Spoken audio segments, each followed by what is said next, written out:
Pour rechercher les asymptotes de cette fonction, commençons par déterminer les conditions d'existence. Donc ici, x carré plus 1 doit être différent de 0. Il est assez évident que x carré étant positif, plus 1, ce sera toujours positif, donc c'est toujours différent de 0. Il n'y a pas de CE. Le domaine, c'est donc R. Et on a moins l'infini et plus l'infini qui viennent y adhérer.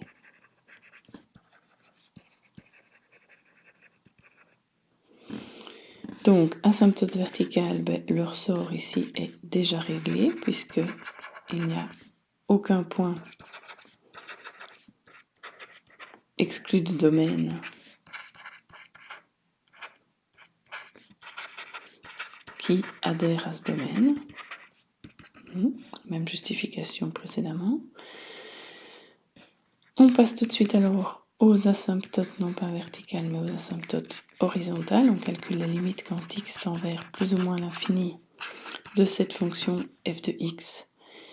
Et là, en appliquant la règle du plus haut degré, on voit que c'est tout de suite la limite quand x tend vers plus ou moins l'infini de x cube sur x carré, ce qui fait après simplification la limite quand x tend vers plus ou moins l'infini de x, qui donne soit plus l'infini en plus l'infini, soit moins l'infini en moins l'infini.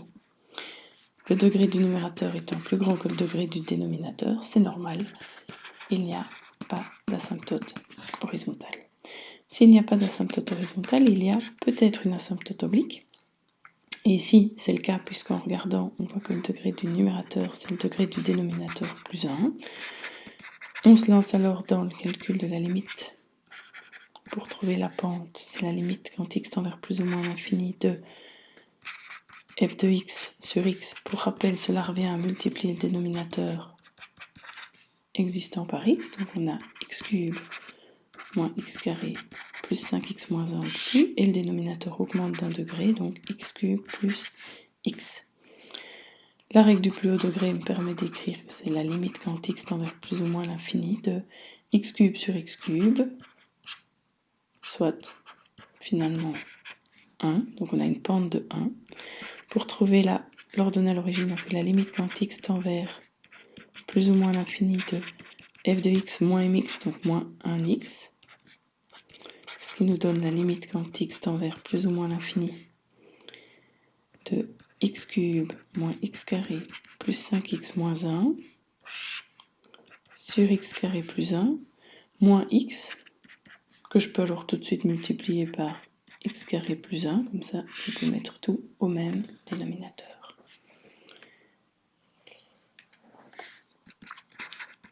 Ce qui donne la limite quand x tend vers plus ou moins l'infini de x cube moins x carré plus 5x moins 1 moins x cube moins x sur x carré plus 1. Les x cubes, comme attendu, se suppriment.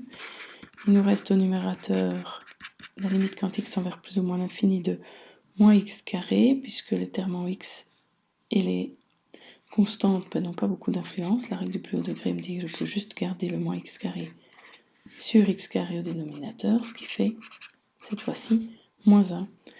On a donc une asymptote oblique qui a pour équation y égale 1x moins 1. Et voilà qui termine cette recherche d'asymptote. Après, évidemment, on pourrait faire la